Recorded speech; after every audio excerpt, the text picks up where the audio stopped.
Welcome to my channel, Gemas Eduka Channel. Jangan lupa like, komen, dan subscribe.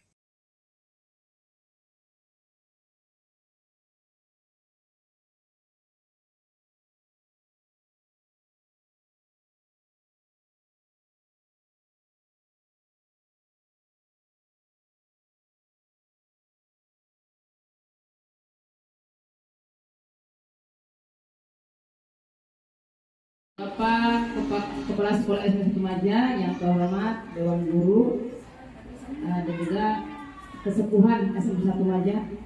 Terima kasih. Alhamdulillah. Mari kita buka acara diseminasi guru penggerak angkatan 9 Kabupaten Lebak dengan tema penerapan budaya positif di SMP 1 Tumaja. Mari kita buka dengan baca basmalah. Bismillahirrahmanirrahim. Hadirin sekalian, baik, saya akan membacakan susunan acara ini. Yang pertama pembukaan, alhamdulillah sudah dibuka. Yang kedua sambutan kepala sekolah. Yang ketiga kegiatan inti yaitu diseminasi oleh guru penggerak. Yang keempat penutup. Baik Bapak Ibu, menginjak ke acara selanjutnya yaitu sambutan dari kepala sekolah kepada Bapak Nanang Sukendar sebagai MPD, dipersilakan. Assalamualaikum warahmatullahi wabarakatuh.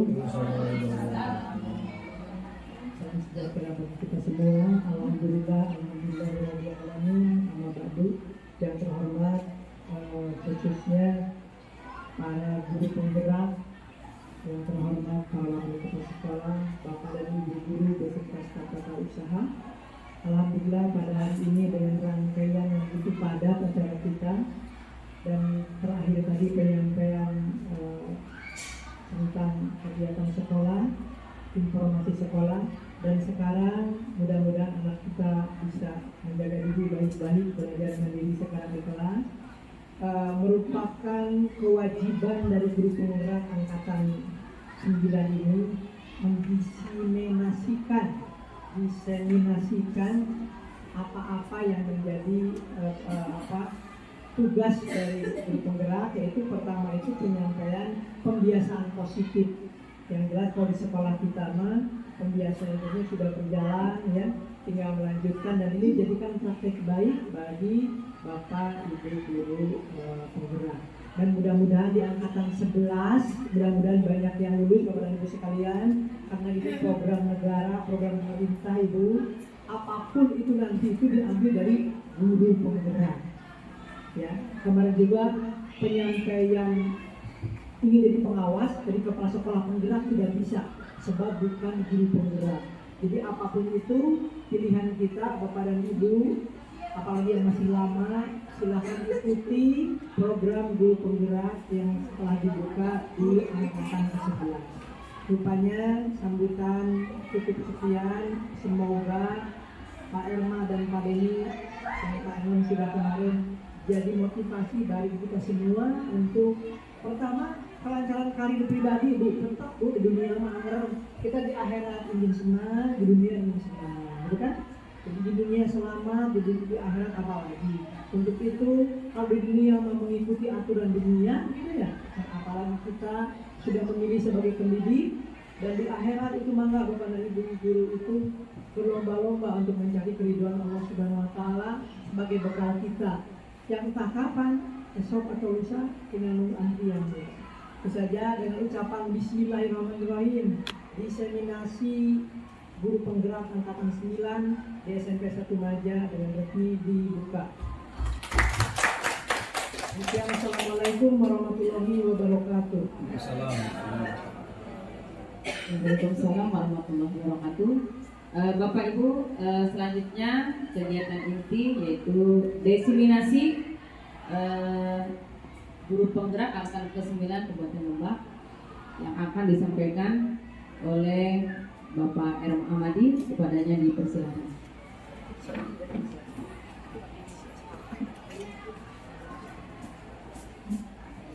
Izin berdiri ya Bapak Ibu. Oke, terima kasih kepada Ibu moderator atas waktunya. Bismillahirrahmanirrahim. Assalamualaikum warahmatullahi wabarakatuh. Alhamdulillahirabbil alamin wa bihi nasta'in ala umuri dunya waddin wa ala alihi wa ashabihi ajmain. Amma ba'du. Yang terhormat Bapak Kepala SMP Negeri 1 Maja, yang mudah-mudahan pada kesempatan hari ini diberikan keberkahan dan keselamatan serta kesehatan, serta Bapak Ibu Guru SMP Negeri 1 Maja yang luar biasa. Mudah-mudahan kita semua diberikan kesehatan dari diri kita atau keluarga kita di rumah.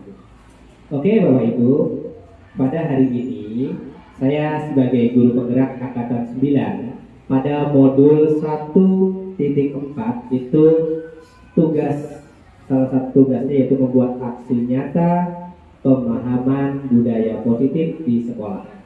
Oleh sebab itu saya berkolaborasi dengan Pak Denny untuk hari ini menyampaikan apa sih yang dimaksud dengan budaya positif. Oke, biar fokus Bapak Ibu. Fokus Bapak Ibu. Oke, saya mau nanya sedikit saja Bapak Ibu supaya fokus nih ya, supaya fokus. Coba nanti jawab apa yang saya katakan. Contohnya begini.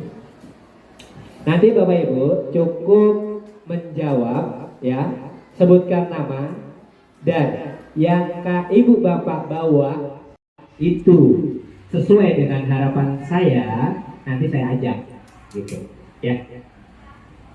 Kalau gini, saya Erma Ahmadi mau camping ke Cibubur membawa ember. Nah, Bapak Ibu silakan menjawab nama Bapak Ibu siapa, akan membersamai Bapak Erma Ahmadi membawa apa yang Bapak Ibu bawa. Nanti apakah sesuai dengan yang saya butuhkan? Nanti kalau sesuai saya ajak Bapak Ibu ya, seperti itu. Oke ya. Ajak fokus sedikit ya. Oke. Saya ulangi. Udah, gak usah camping deh Bapak Ibu, ke Mekah deh ya. Mudah-mudahan kita nanti bisa ke Mekah bareng-bareng ya. Oke. Saya Erma Ahmadi.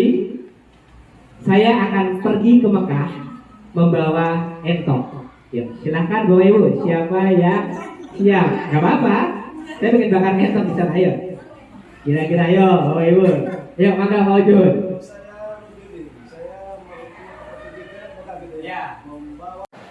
Apa? Iya, salah. Ya, mangga. Kepala. Saya akan ke Kebal akan membawa para pentong. Ya, kurang benar Pak saya. Ayo, mangga Bapak Ibu. Ada lagi ya, mangga. Saya mau ikut ke Mekah membawa yang punya entok. Kurang benar mangga Pak Denny. Saya mau ke Mekah mau modelan. Iya, betul. Mangga tepuk tangan buat Pak Denny. Ya, betul sekali. Ya, udah ya Pak. Udah fokus ya Bapak Ibu ya. Fokus ya. Delan itu berarti. Jadi buat nyamper entok itu maksudnya. Ya. Kenapa Bu? Penasaran ya? Ya udah, sekali lagi deh kalau penasaran ya. Penasaran ya gitu. Oke, sekarang beda lagi ya gitu. Sekarang cluenya begini. Cluenya berputar-putar. Cluenya adalah berputar-putar. Kalau 8 ditambah 5 sama dengan 2 dan 6 ditambah 7 sama dengan 11, maka 9 ditambah 5 berapa Bapak Ibu? Silakan. Berapa beda? Ya? Ya, kurang tepat. Silakan dipahami. Ayo Bapak Ibu, ayo diajak berpikir matematika. 2. Oke, berapa? Ya, kurang tepat Pak. Ayo, berapa? Yo, saya ulangi. Perhatikan baik-baik Bapak Ibu ya. Ya, cluenya adalah berputar-putar. Jika 5 ditambah 10 sama dengan 3 dan 8 ditambah 6 sama dengan 2, berapa 11 ditambah 4? Berapa? Iya, betul, Pak. Tepuk tangan buat Pak Ustaz. Oke, Bapak Ibu, masih bingung Bapak Ibu? Nanti kita lanjutkan untuk ini privat, Bu. Oke, terima kasih ya Bapak Ibu ya. Oke ya, bagus ya. Oke, kita kembali ke materi pada hari ini, yaitu tentang budaya positif. Bapak Ibu, saya akan sajikan Bapak Ibu dengan beberapa video yang saya tampilkan. Silakan disimak dan dikomentari apa komentar dari Bapak Ibu. Oke, silakan Pak untuk diputar.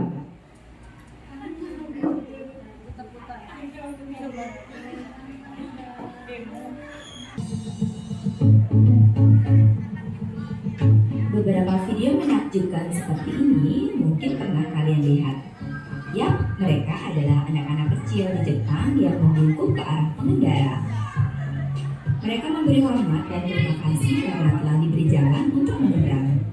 Tindakan yang mengagumkan, bukan? Sementara di belahan dunia lain, hal seperti ini adalah tindakan aneh dan lucu. Meski dalam kondisi sibuk dan harus segera ke tujuan, mereka tetap tidak lupa untuk membungkuk.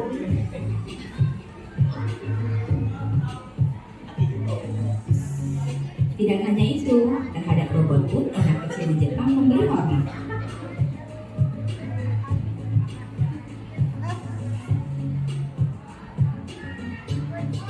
Nah, kenapa mereka bisa seperti itu? Sekeping nyaring mendapat jawaban dari berbagai sumber. Ketika di belahan dunia lain, anak-anak diajarkan dan fokus pada pelajaran akademik, sementara di Jepang sebaliknya.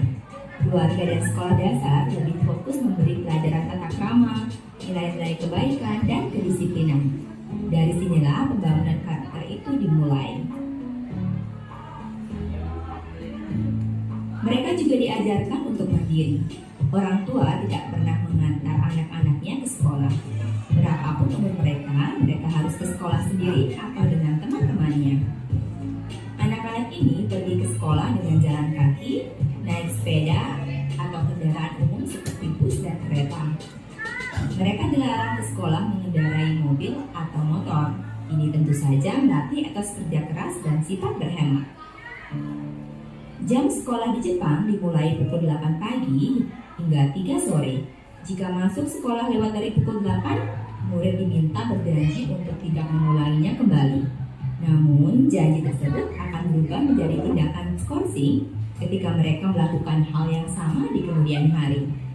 Skorsing ini berguna untuk memberi ganjaran supaya murid segan untuk mengulangi kesalahannya. Kita tidak akan menemukan murid yang pamer tas atau sepatu.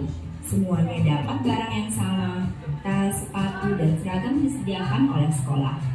Murid wajib mengenakannya tanpa harus membeli sendiri. Anak-anak ini tidak perlu keluar masuk kantor sekolah karena mereka mendapatkan... Cukup ya Bapak Ibu ya, cukup ya. Nanti kita lihat lagi video yang lain ya. Nah, sekarang saya ingin komentar dari Bapak Ibu setelah menyaksikan video tadi. Yuk, silakan Bapak Ibu yang mau berkomentar. Mangga Pak Bos. Ke depan apa di situ Pak Bos? Ayo mangga silakan. Video tadi singkatnya adalah pendidikan di Indonesia itu lebih penting. Kalau di kita kan di Indonesia lebih banyak menghitung nih, menghitung belajar ABCD, tapi membaca lah. Tapi kalau di video tadi lebih cenderung dia penanaman mental dan tata krama. Artinya penanaman mental dan tata krama itu mungkin lebih penting. Kalau dilihat dari budaya yang berkembang sekarang di Jepang, bukan sombong, saya pernah ke Jepang 2 kali, 2013, 2016. Emang seperti itu. Emang seperti jadi.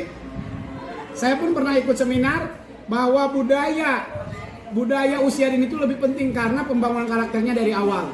Terima kasih Pak Herman. Oke, terima kasih. Tepuk tangan buat Pak Katasi. Ya, tepat sekali Bapak Ibu.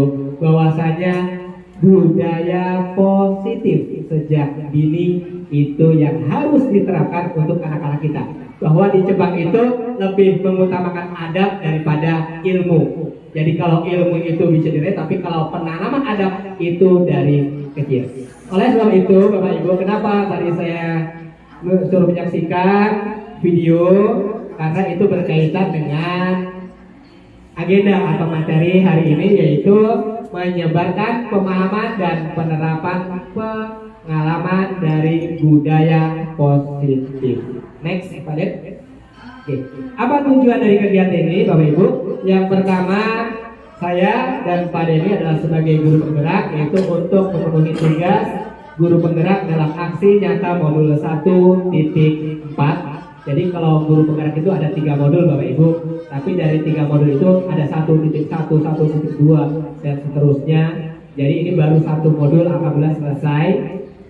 Yang kedua yaitu berbagi pengetahuan dan pengalaman apa itu budaya positif dan bagaimana menumbuhkan budaya positif. Yang ketiga, membuat perubahan kecil di sekolah untuk menciptakan budaya positif yang akan berdampak positif bagi sekolah, murid, dan guru. Nanti saya akan menjelaskan beberapa poin dan Pak Denny akan menjelaskan beberapa poin. Jadi sudah kita set, satu materi ini kita bagi 2 guru CGP, ya Bapak Ibu. Oke, next. Yang pertama adalah pembelajaran dengan paradigma baru. Nah, kebetulan sekolah kita adalah sekolah penggerak, artinya sekolah yang tidak tertinggal. Mungkin kita bertanya, Bapak Ibu, kenapa sih kurikulum itu selalu berubah? Ada yang tahu kenapa sih kurikulum itu selalu berubah? Ya, betul Miss Titi. Jadi perubahan dari kurikulum ya karena adanya perubahan dari zaman. Jadi kalau kurikulum yang kita terapkan adalah kurikulum yang dulu, mungkin sudah tidak lagi relevan. Oleh sebab itu, sekarang yang namanya kurikulum merdeka adalah kurikulum yang berbasis di situ adalah berbasis konten sekarang.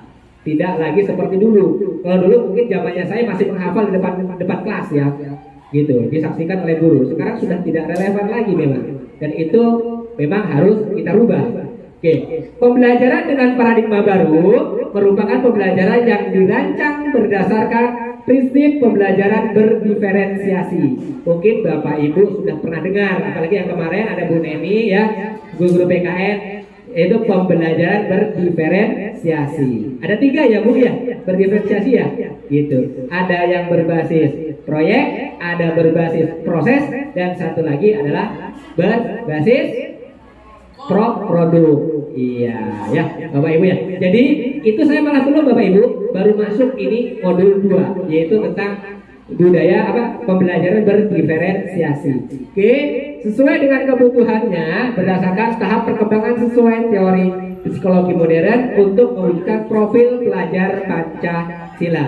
Seperti yang kita ketahui ada 6 profil pelajar Pancasila ya, yang selama ini kita ketahui, yaitu beriman dan bertakwa, dan berakhlak mulia, mandiri, bernalar kritis, berkebinekaan global, bergotong royong, dan kreatif ya. Itu yaitu nilai-nilai profil pelajar Pancasila yang ingin kita capai. Oke, next. Miskonsepsi tentang teori kontrol. Teori kontrol menurut Dr. William Glasser, yang pertama adalah ilusi guru mengontrol murid. Ilusi bahwa semua penguatan positif, efektif, dan bermanfaat. Ilusi bahwa kritik dan membuat orang merasa bersalah dapat menguatkan karakter. Ilusi bahwa orang dewasa memiliki hak untuk memaksa. Dan itu sebenarnya salah Bapak Ibu. Ya, sebenarnya tidak tepat untuk kita jadikan rujukan untuk merubah anak. Ya, tidak bisa kita memaksakan anak. Tidak juga ya kita bisa mengendalikan anak. Jadi nanti kita akan belajar ya bagaimana sih posisi kontrol yang ada pada diri kita. Sudah sejauh mana kita sebagai guru memposisikan diri sebagai kontrol. Oke, ini adalah miskonsepsinya. Next, Pak Den. Mengubah paradigma stimulus respon ke pendekatan teori kontrol.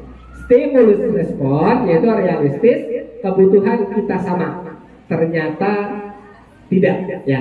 Kebutuhan setiap manusia itu berbeda, ya. Misalnya itu, realitasnya adalah kebutuhan kita berbeda. Oke. Yang kedua, stimulus responnya adalah semua orang melihat hal yang sama, dan ternyata setiap orang memiliki gambaran yang berbeda. Contoh, kita misalkan menggambarkan sesuatu, setiap orang pasti memiliki pengetahuan karena wawasannya dengan konsepsi yang berbeda. Itu yang kita maksudkan. Terus yang ketiga, kita mencoba mengubah orang agar pandangan sama dengan kita. Teori kontrolnya, kita berusaha memahami pandangan orang lain tentang dunia, bukan untuk merubah, tapi bagaimana mendengarkan yaitu pandangan orang lain. Selanjutnya, perilaku buruk dilihat sebagai suatu kesalahan. Ternyata tak selamanya keburukan itu salah atau buruk, Bu. Ya. Jadi posisinya di sini adalah perilaku buruk dilihat sebagai satu kesalahan. Itu adalah semua perilaku memiliki tujuan. Terkadang kita sebagai guru, maaf Bapak Ibu, ketika kita melihat anak kita tidak mengerjakan tugas, terkadang kita langsung memvonis anak. Kamu kemana sih? Kamu gimana sih? Dan sebagainya. Ya, ternyata itu juga kurang baik. Gitu. Karena kita nanti ada belajar tentang posisi kontrol dan restitusi segitiga, gitu. Nanti akan dipahamkan deh, gitu. Harus seperti apa sih kita sebagai guru zaman sekarang, gitu. Terus orang lain bisa mengontrol saya. Teori kontrolnya hanya Anda yang bisa mengontrol diri Anda. Jadi orang lain tidak berhak untuk mengontrol, termasuk kita terhadap anak didik kita. Kita tidak berhak mengatur anak. Oleh sebab itu, dalam guru penggerak ataupun dalam kurikulum Merdeka tidak ada yang disebut dengan aturan. Tapi adanya apa Bapak Ibu? Adanya adalah keyakinan. Ya. Oke, selanjutnya adalah memaksakan apa pada saat kunjungan gagal. Teori kontrolnya kolaborasi dan konsep terus menciptakan pilihan-pilihan baru. Selanjutnya, model berpikir menang atau kalah. Teori kontrolnya, model berpikir menang-menang. Jadi Bapak Ibu, kalau teori kontrol yang kita gunakan adalah saling menang, itu sebenarnya lebih baik, gitu, daripada ada menang dan kalah. Nanti akan dijelaskan, ya, bagaimana posisi-posisi itu dapat kita capai untuk menang dan menang, tidak ada yang kalah akhirnya, gitu. Oke, next.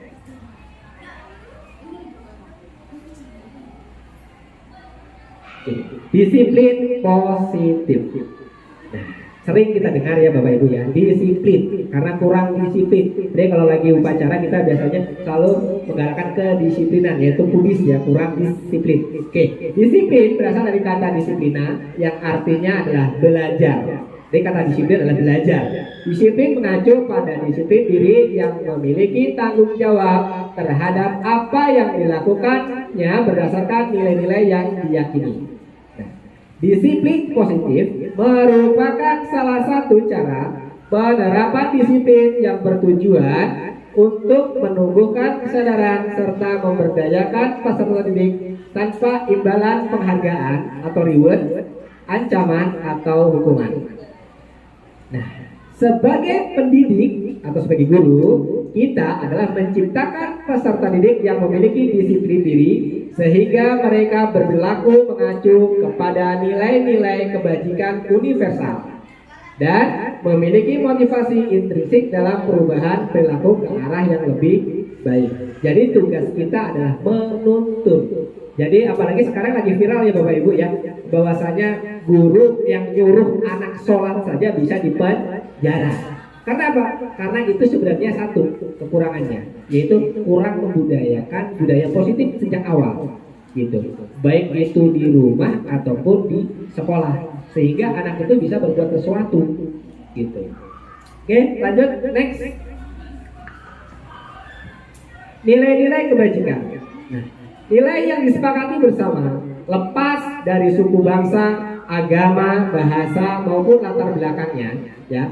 Contoh nilai kebajikan atau institusi atau organisasi, ya. Ada profil pelajar Pancasila, ada 6, beriman, bertakwa kepada Tuhan Yang Maha Esa, berakhlak mulia, kebinekaan global, bergotong royong, mandiri, kreatif, dan bernalar kritis. Di sini ada Ibu Primary Program atau PYP, toleransi, rasa hormat, integritas, mandiri, menghargai, antusias, empati, keingintahuan, kreativitas, kerjasama, percaya diri, komitmen. Dan selanjutnya ada yang disebut dengan keterampilan hidup atau life skill. Dapat dipercaya, lurus hati, pendengar yang aktif, tidak merendahkan orang lain, memberikan yang terbaik dari diri. Oke, next. Itu dialektika kebutuhan dasar manusia. Bapak dan Ibu, bahwasanya manusia siapapun itu orangnya ya, itu memiliki 5 kebutuhan dasar. Kebutuhan dasar manusia adalah segala sesuatu yang kita lakukan untuk mendapatkan apa yang kita inginkan. Seluruh tindakan yang kita lakukan memiliki tujuan tertentu, dan semua usaha terbaik yang kita lakukan adalah dalam rangka agar kebutuhan dasar kita terpenuhi dengan baik. Jadi Bapak Ibu, setiap manusia pasti memiliki kebutuhan dasar. Apa aja sih kebutuhan dasarnya? Oke, kita lihat kebutuhan dasar manusia. Yang pertama adalah bertahan hidup. Itu kebutuhan dasar yang pertama, yaitu bertahan hidup. Apa yang kebutuhan bertahan hidup itu? Makanan, minuman, pakaian, tempat tinggal, keamanan, kesehatan. Itu adalah dari bertahan hidup. Nah, yang kedua, kasih sayang dan rasa terima. Nah, ini rasa sayang. Jadi setiap manusia pasti menginginkan kebutuhan dasarnya itu, yaitu ada kasih sayang dan rasa yang diterima. Rasa diterima, diperdulikan, berbagi, kerjasama, menjadi bagian dalam kelompok. Artinya apa Bapak Ibu? Kalau seandainya kita tidak dipedulikan dimanapun keberadaan kita, terkadang rasa itu juga tidak mengenakan. Artinya apa? Kebutuhan dasar manusia untuk kasih sayang tidak terpenuhi. Oke. Yang ketiga adalah penguasaan. Penguasaan itu adalah harga diri, keinginan untuk dianggap, memimpin, berprestasi, diakui atau didengar. Jadi penguasaan itu adalah terkait dengan dianggap, ya. Jadi kalau kita keberadaan kita dimanapun itu tidak dianggap, kan nggak enak Bapak Ibu, gitu. Jadi ketika kebutuhan dasar itu kasih sayang, merasa kita tidak dianggap, berarti hilang kebutuhan dasar kita, gitu. Oke. Yang keempat adalah kebebasan. Pasti setiap manusia memiliki rasa ingin bebas. Itu pun anak-anak juga sama Bapak Ibu. Yaitu mandiri, memiliki pilihan, mencoba hal baru, mampu mengendalikan arah dirinya. Jadi kebebasan di sini adalah salah satu dasar kebutuhan manusia, yaitu kebebasan. Ingin mencoba, apalagi anak-anak seusia SMP ya Bapak Ibu ya. SMP itu banyak hal yang memang dia ingin mencoba, ingin bebas, gitu ya. Yang kelima adalah kesenangan. Kesenangan itu bermacam-macam Bapak Ibu. Jadi setiap manusia memiliki 5 dasar. Ada kesenangan itu ada bermain, humor, antusiasme, tertawa. Jadi itu 5 dasar kebutuhan manusia ya. Ada 5 dasar, yaitu bertahan hidup, kasih sayang dan rasa terima, penguasaan, kebebasan dan kesenangan. Pada dasarnya 5 inilah yang harus terpenuhi oleh seluruh orang, itu termasuk anak-anak kita yang di kelas. Oke, next Pak Des. Motivasi perilaku manusia. Nah, motivasi itu ada 2 Bapak Ibu. Ada motivasi ekstrinsik, ada intrinsik. Kalau ekstrinsik berarti adalah motivasi dari luar, sedangkan kalau intrinsik adalah faktor dari dalam. Apa aja sih? Oke, yuk. Faktor dari diri kita sendiri dulu. Untuk menjadi orang yang mereka inginkan dan menghargai diri sendiri dengan nilai-nilai yang mereka percaya. Itu kalau motivasi intrinsik. Kalau ekstrinsik itu adalah untuk menghindari ketidaknyamanan atau hukuman. Terus untuk mendapatkan imbalan penghargaan dari orang lain. Nah,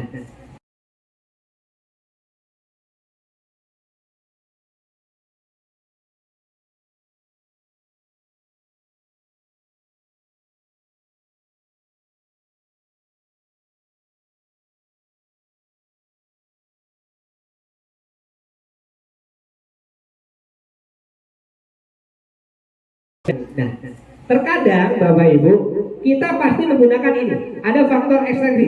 Ketika kita tidak melaksanakan tugas atau ketika kita tidak melaksanakan apa ya, artinya tugas kita sebagai guru, ada kecenderungan bahwasanya di situ adalah kita menghindari hukuman dari kepala sekolah misalkan. Nah, itu berarti dari faktor ekstrinsi. Dan kalau ini itu timbul dari kesadaran kita masing-masing. Oke, next. Hukuman, konsekuensi, dan restitusi. Oke, nanti kita akan cobakan kita ada di posisi mana Bapak Ibu. Oke, apa sih hukuman, konsekuensi, dan restitusi? Oke, hukuman yang pertama.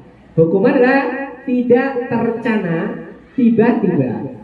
Murid tidak tahu apa yang akan terjadi atau tidak dilibatkan. Bersifat satu arah, berupa hukuman fisik atau psikis. Ini tidak jarang ya Bapak Ibu ya. Saya juga termasuk demikian. Terkadang masih ada posisi kontrol untuk sebagai penghukum. Terkadang kita menghakimi anak, gitu. Jadi hal itu memang tidak dibenarkan Bapak Ibu.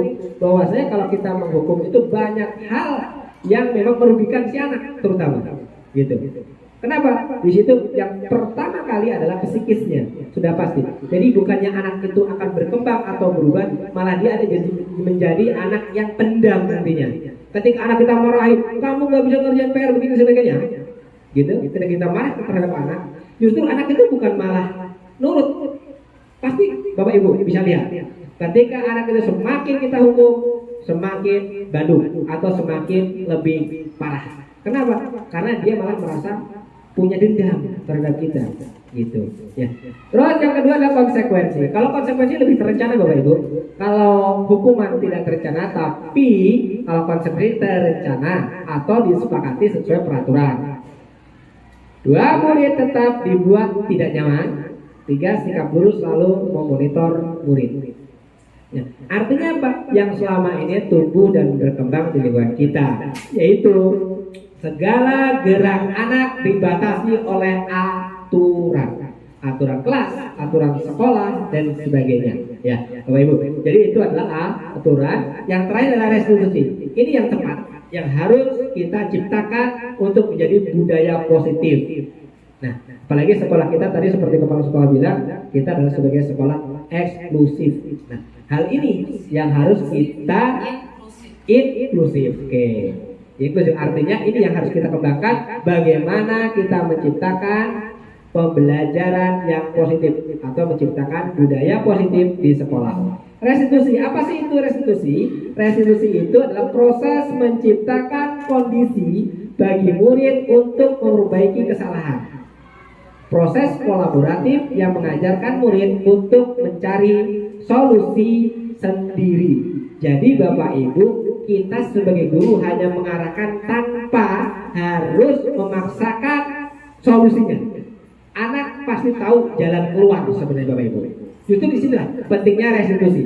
Jadi ketika restitusi, anak misalkan loncat pagar atau sering tidur di kelas dan sebagainya, itu kita restitusi sebenarnya. Nanti ada pemecahannya, dan itu guru tidak berhak untuk memarahi atau memberikan jalan keluar.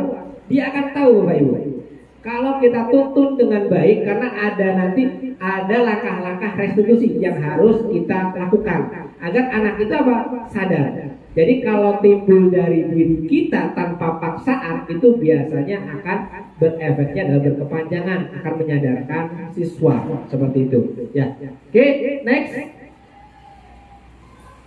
Dihukum oleh penghargaan dan sering terjadi di kita ya, Bapak Ibu ya. Maksudnya apa sih dihukum dengan penghargaan? Oke, lihat. Saat kita berulang kali menjanjikan hadiah kepada anak-anak agar berperilaku bertanggung jawab, atau kepada seorang murid agar mempelajari sesuatu yang baru, atau kepada seseorang karyawan agar melakukan pekerjaan yang berkualitas, kita sedang berasumsi mereka tidak dapat melakukannya atau mereka tidak akan memilih untuk melakukannya. Itu Alvin Kohn. Ya, pendapat dari Alvin Kohn. Artinya apa Bapak Ibu dihukum oleh penghargaan? Ketika kita di kelas membersamai anak-anak kita setiap hari, boleh, tidak melarang, boleh kita memberikan suatu penghargaan, tapi jangan terseringan. Nanti anak itu akan dihukum oleh penghargaan. Maksudnya begini, ketika tidak ada penghargaan, ketika tidak ada reward yang mereka dapat, jadi motivasi belajarnya pasti akan turun gitu. Jadi hanya mengajar suatu penghargaan. Jadi jangan sampai juga terjadi pada anak-anak kita. Anak kita dihukum oleh suatu penghargaan yang selalu kita janjikan. Jadi ketika nanti di suatu tempat tertentu tidak ada penghargaan itu, artinya anak akan motivasi belajarnya pasti akan turun. Oke, next. Pengaruh jangka pendek dan jangka panjang dari penghargaan ya Bapak Ibu. Yang pertama adalah penghargaan efektif jika kita menginginkan seorang melakukan sesuatu yang kita inginkan dalam jangka waktu pendek. Jika kita menggunakan penghargaan lagi dan lagi, maka orang tersebut akan bergantung. Nah itu, di situ ada kata bergantung. Ya, artinya apa? Ketika kita akan terus-menerus memberikan penghargaan, sesekali tidak apa-apa. Tapi kalau seringkali dan itu menjadikan rutinitas, jadi anak itu nanti akan bergantung pada suatu penghargaan, ya, serta kehilangan motivasi dari dalam dirinya atau faktor intrinsik sudah ada. Kenapa? Artinya kalau tidak ada penghargaan dia tidak ingin melakukannya, gitu. Oke, jika kita mendapatkan penghargaan untuk melakukan sesuatu yang baik, maka selain kita senantiasa berharap mendapatkan penghargaan tersebut lagi, kita pun menjadi tidak menyadari tindakan baik yang kita lakukan. Jadi ketika kita selalu memberikan penghargaan, contoh Bapak Ibu ya, kita selalu memberikan penghargaan terhadap anak kita saja di rumah. Ketika anak itu kita suruh, nah tolong ambilkan itu, nanti bapak kasih ini atau nanti ibu kasih ini, gitu. Hal itu boleh saja sesekali, tapi kalau keseringan anak itu akan ketagihan Bapak Ibu. Mungkin ada ya, termasuk anak saya juga demikian Bapak Ibu. Bapak ibunya begitu. Kalau ke warung suruh beli apa pasti diupahin, dan itu menjadi kebiasaan. Jadi kalau nggak ada upahnya mau nggak? Enggak. Nah itu yang disebut dengan menghukum dengan penghargaan gitu. Jadi hal itu boleh saja kita lakukan, tapi jangan terseringan. Akhirnya menjadi rutinitas dan yang nanti walahan kita juga yang mendidik gitu ya. Oke, next. 5 posisi kontrol guru. Nah, ini ya, Bapak Ibu kita simak 5 posisi kontrol kita. Kita ada di posisi mana sih sebenarnya saat ini?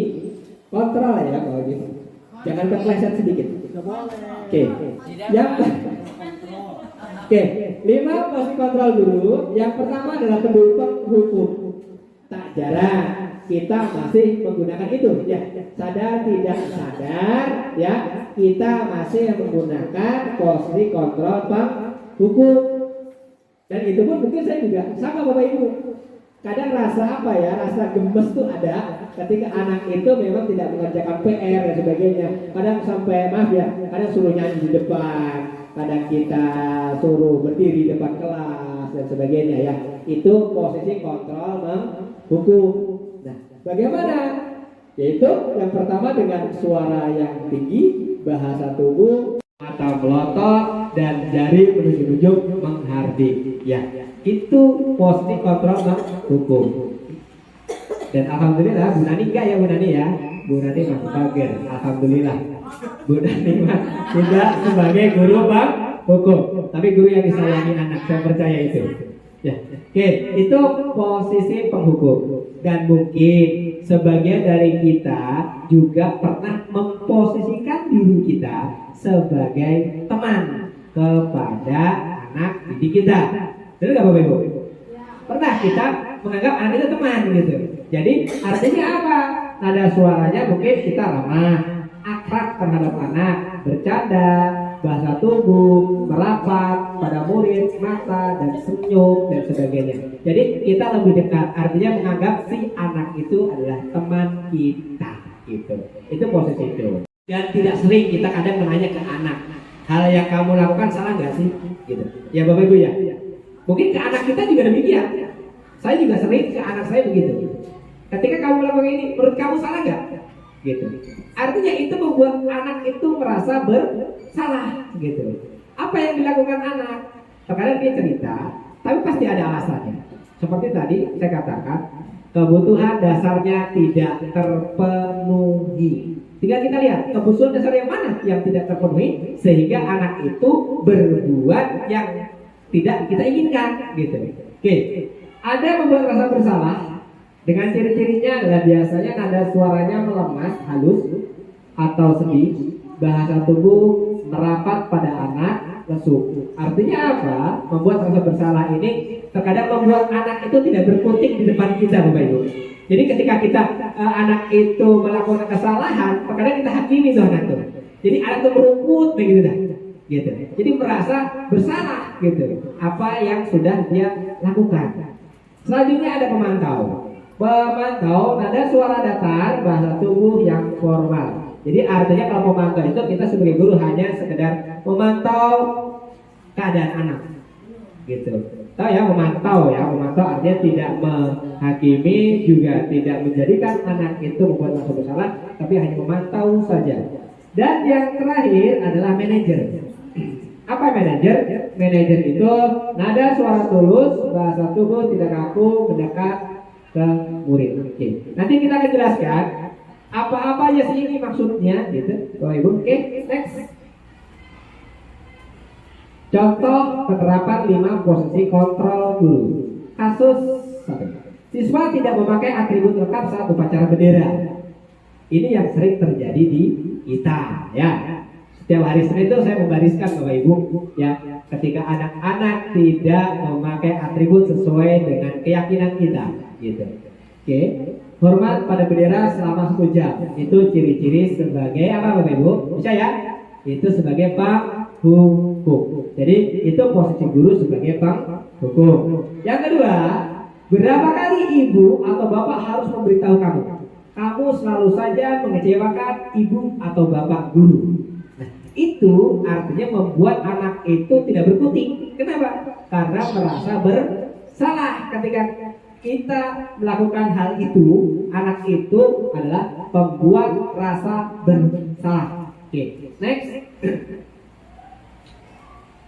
Kalau sebagai teman biasanya lebih akrab kata-kata yang kita ucapkan, Bapak Ibu, yaitu ayo dong ikuti aturan sekolah, tolong bantu ibu atau bapak ya, sekali ini aja. Ya sudah, tidak apa-apa, lain kali jangan sampai berbuat seperti ini lagi ya. Sering ya Bapak Ibu ya, kita mengaplikasikan itu kita sebagai teman pada siswa. Cuman terkadang anak kita nggak begitu semua ya Bapak Ibu ya, itulah keragaman, gitu. Ketika ada yang kita posisikan diri sebagai teman, anak itu malah kalau bahasa kita kelunjak, gitu ya, gitu. Oke, selanjutnya ada pemantau. Kamu sudah melanggar peraturan sekolah, kamu tahu konsekuensinya. Setelah upacara kamu beli atributnya ke koperasi dan jangan diulang lagi. Itu pemantau. Jadi tidak menghakimi, hanya mencarikan solusi saja. Nah, bagaimana dengan posisi kontrol manajer sekarang? Nah, next ke manajer. Apakah kamu tahu kesalahanmu? Kira-kira bagaimana kamu memperbaiki kesalahanmu? Jadi anak itu dilibatkan Bapak Ibu ini. Jadi bagaimana kita memposisikan diri sebagai guru yang memposisikan kontrol kita sebagai manajer. Jadi anak itu ditanya dulu bahwasanya apa kamu tahu kesalahan kamu? Ketika sudah tahu, nah menurut kamu solusi apa menurut kamu yang terbaik? Nah, itu jadi anak mencari jalan sendiri sebenarnya. Jadi kita hanya sebagai penuntut, bukan penuntut. Terkadang kita sebagai guru adalah sebagai penuntut, bukan penuntut ya Bapak Ibu ya, gitu. Atau penghakim, atau penghukum. Jadi bagaimana kita memposisikan diri menjadi manajer. Oke, next. Nah, kita merefleksikan diri bahwasanya posting kontrol apakah aku, ya, saya kecewa sekali dengan kamu. Posting kontrol apa itu Bapak Ibu? Oke, yang tadi kita bahas. Posting kontrol apa itu? Saya kecewa sekali dengan kamu. Apa?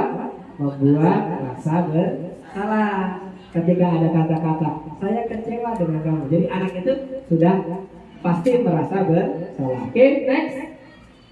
Nah, sekarang kamu tidak pernah benar melakukannya. Posisi apa itu Bapak Ibu? Apa? Kamu tidak pernah benar. Berarti apa? Bang, hukum. Gitu. Jadi kita menghakimi anak. Kamu tuh gak pernah benar sih, gitu kan sebagainya, ya. Jadi itu adalah apa? Hukum. Oke, posisi yang selanjutnya, apa rencanamu untuk menyelesaikan masalah ini? Apa itu, Bapak Ibu? Oke, apa? Posisi kontrol kita? Sebagai apa? Sebagai manajer. Jadi apa? Kita di situ mencari solusi yang harus dipecahkan oleh anak. Apa rencanamu? Oke, selanjutnya, ayolah lakukan demi Bapak Ibu ya. Sebagai apa Bapak Ibu? Sebagai apa? Posisi kontrol kita? Sebagai teman. Jadi kita menganggap anak itu teman, jadi kita minta tolong gitu. Seakan-akan. Oke, lanjut. Kamu tidak pernah mendapatkan nilai jika tidak mengerjakan tugas. Posisi apa? Iya betul, pemantau. Next, gitu. Jadi itu Bapak Ibu ya, itu yang bisa saya jelaskan tentang posisi kontrol kita sebagai seorang guru dan 5 kebutuhan dasar manusia. Kesimpulannya apa Bapak Ibu? Ketika kita bisa memenuhi 5 kebutuhan dasar manusia atau murid-murid kita di kelas, insya Allah artinya kita bisa menjadi posisi kontrol sebagai manajer. Gambaran bagi kita semua yang patut kita tiru, Bapak Ibu ya. Kita sama-sama belajar. Di sini tidak ada yang paling pinter, tidak ada yang paling kuat, gitu ya. Walaupun kami guru bergerak, gitu ya, bukan berarti kami yang paling pinter, tidak Bapak Ibu. Kita semuanya adalah sama-sama belajar, ya.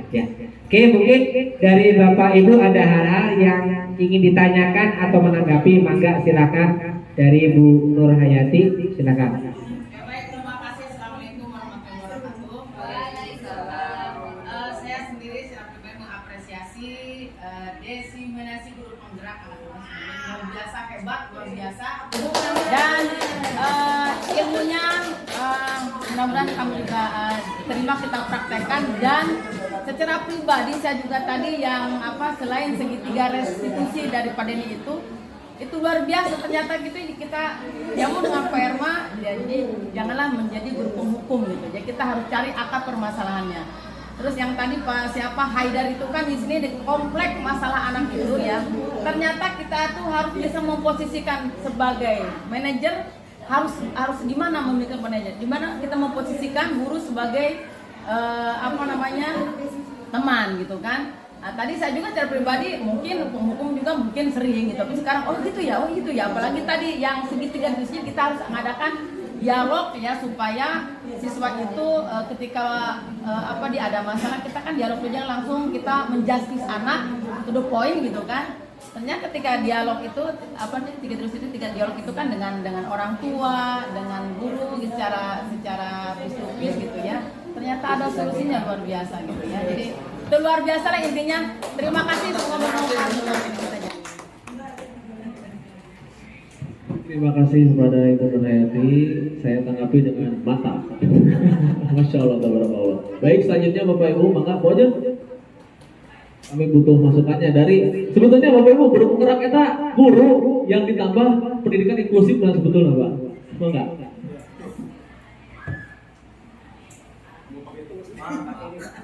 Gaya bapak-bapak ibu-ibu. Sendiri selesai. Assalamualaikum warahmatullahi wabarakatuh. Tidak panjang lebar, karena tadi sudah panjang dan sudah lebar sama kedua guru penggerak. Kita sudah tahu apa tadi yang disampaikan itu dalam kehidupan kita sehari-hari yang ada di lingkungan sekolah.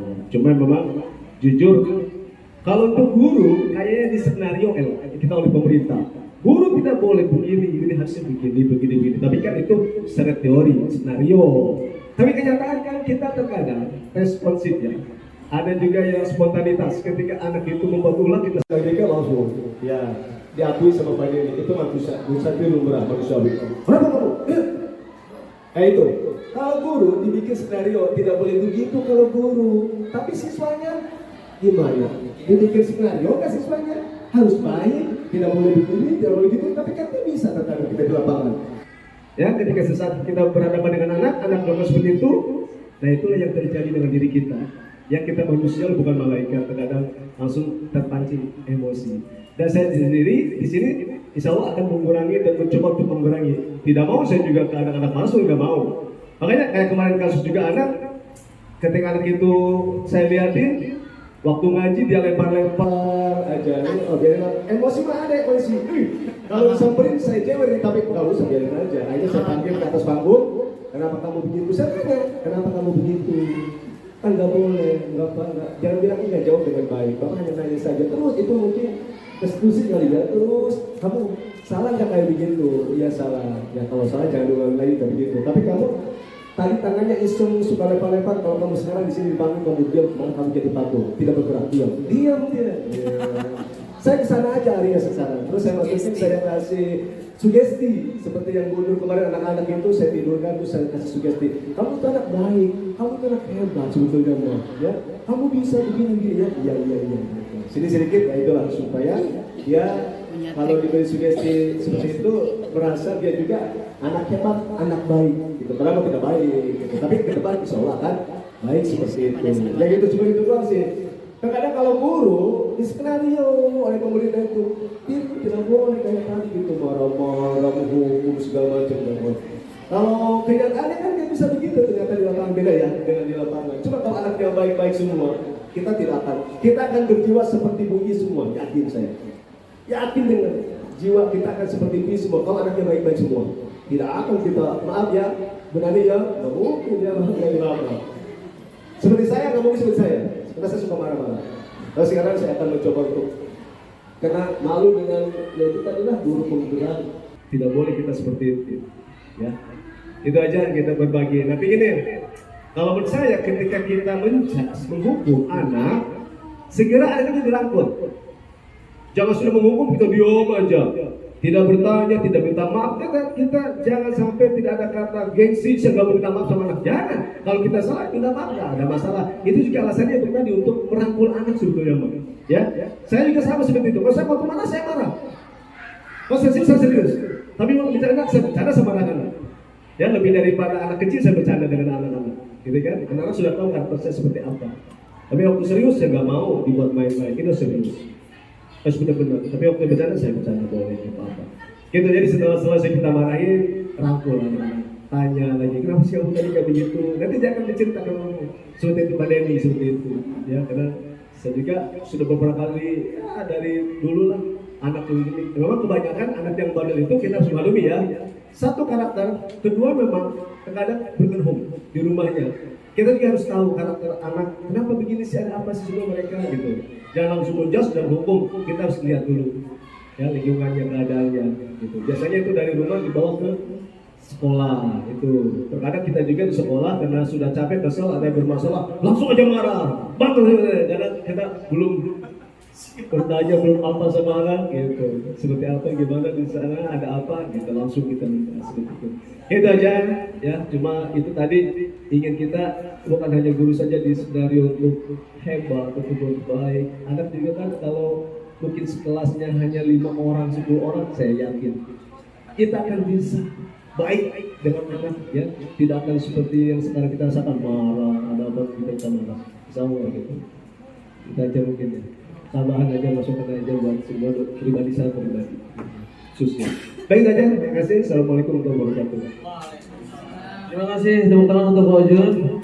Apakah ada lagi Bapak Ibu yang mau bertanya? Mangga, Pak Badru Zaman, Pak Kiai Haji Syekhona. Assalamualaikum warahmatullahi wabarakatuh. Kelihatan guru agamanya. Siap. Nabi nama Bu Istul Utamima Makarimah Akhlak. Kaitannya dengan budaya ya. Positif, tidak budaya negatif. Ada kata-kata pembiasaan, ada kata-kata akhlak. Mungkin yang saya maksudnya itu definisi lah itu. Kira-kira apa yang nanti korelasinya dan targetnya apa? Dan sampel dari Bendi dengan Haidar, kebetulan saya juga pernah bersinggungan kira-kira begitu. Bendi hari pertama saya masuk. Benny. Ya Benny. Yang kedua Bebe. Saya masuk ke kelas, kasus yang saya dapatkan kelas 8 saat itu, rumornya saya tidak diterima di kelas itu. Akhirnya saya nanya siapa yang senang ke Pebadu, cuma si Benny doang. Yang lain tidak senang. Ya akhirnya berarti saya harus memotivasi Benny dan yang lainnya kita diamkan aja dulu karena kita tidak atau belum memahami restitusi itu. Hanya ingat dengan akhlak saja, oh berarti dia tidak senang, itu ada sesuatu pada saya misalnya. Terus dibiarkan, ya akhirnya tetap aja dengan trik guru penekanan.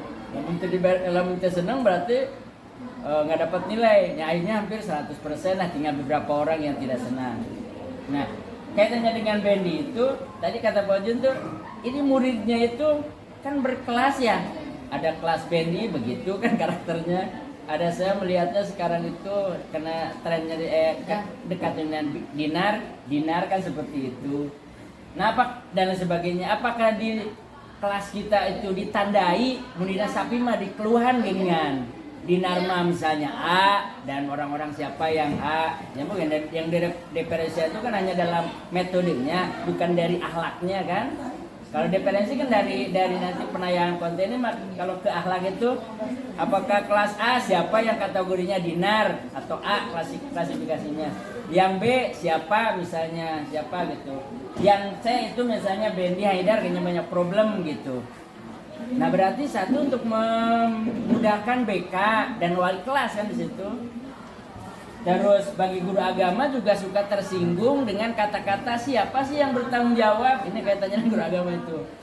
Yang menyempurnakan akhlak itu sebenarnya jawaban kalau yang menyempurnakan Nabi. Innama bu'istu liutammima makarimal akhlak. Masuk gitu pemahaman guru agamanya. Hanya sebenarnya kan tugas kita bersama. Nah mungkin yang saya maksudkan itu, apakah sekolah ingin mengklasifikasi itu atau dari inspirasi guru penggerak itu harus memilah-milah orang tersebut, atau langsung insting kita aja supaya ketika masuk ke daftar BK atau wali kelas, oh ini udah ketahuan. Kalau di polisi itu kan udah, oh kejadiannya ini mah ininya apa. Kalau dokter lah contohnya, oh ini mah kena gula.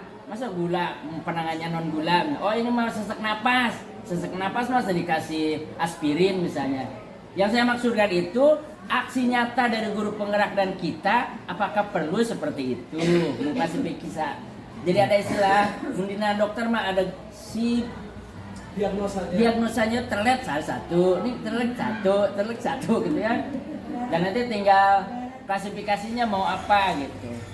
Mungkin itu aja diantaranya, hanya bagaimanakah untuk supaya kita mendapatkan budaya positif di kita terlaksana, apalagi dengan kalimat hadis Nabi mah akhlaknya memang oke. Terima kasih. Assalamualaikum warahmatullahi wabarakatuh.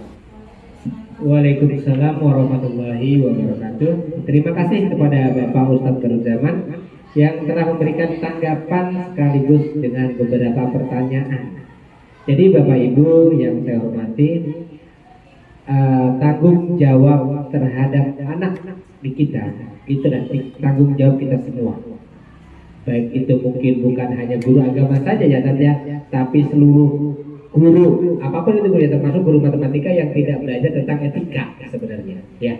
Tapi itu juga harus, apalagi di guru penggerak memang harus dibudayakan. Artinya apa Bapak Ibu? Di situ ada budaya positif yang harus kita tanamkan sejak dini. Di kelas terkadang kita masih menggunakan aturan. Coba mulai saat ini kita ajak anak-anak yang kemarin kelas 8 ya Bapak Ibu ya. Untuk P5 kelas 8 kemarin adalah membuat keyakinan kelas. Kita buat bukan peraturan tapi keyakinan. Karena antara peraturan dan keyakinan itu berbeda. Kita akan lihat nanti perkembangannya seperti apa untuk 3, 5 atau 10 tahun yang akan datang. Anak-anak ini pasti akan tumbuhnya berbeda. Saya yakin itu. Ketika anak-anak itu akan dipenjara oleh aturan dan akan terpinci oleh keyakinan dan kesepakatan di kelas, saya yakin dia memiliki tanggung jawab yang lebih. Nah, adapun apa aksi nyata yang harus dilakukan sebagai guru penggerak? Salah satunya ini, Bapak Ibu. Bagaimana menularkan dan bagaimana kita saling memahami, memberikan pemahaman, kita sama-sama belajar untuk menjadi seorang guru yang menuntut anak kita, bukan hanya sekedar menuntut anak kita. Begitu kira-kira ya. Terima kasih kepada Pak Ustadz. Ada mungkin dari Bapak Ibu lain, silakan Bu Titi, mangga.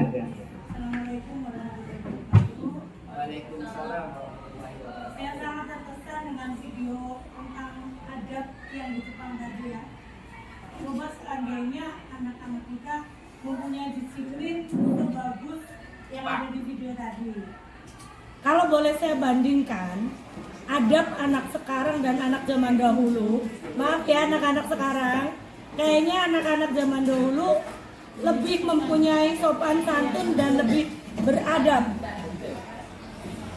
Zaman dulu, guru-guru kita, orang tua kita kayaknya disiplinnya agak streng ya. Sekarang guru-guru itu nggak boleh menghukum, nggak boleh ini, nggak boleh itu. Akhirnya seperti yang kita lihat ya. Tapi di zaman dulu, zamannya kita distreng, kukunya panjang sedikit, dipukul pakai apa? Garis, pakai tuding kalau di Jawa namanya. Tapi alhamdulillah kita merasakan manfaatnya sekarang ya. Nggak ada guru yang melawan, nggak ada murid yang melawan ke gurunya, boro-boro menatap melotot ya. Kalau ketemu gurunya sopan ya, assalamualaikum, maunya santun lah ya. Tapi nggak ada dendam kayaknya ya. Nggak tahu kalau bapak-bapak yang senior ada dendam nggak ke guru-gurunya? Nggak kan ya. Terus kalau kita terapkan aturan yang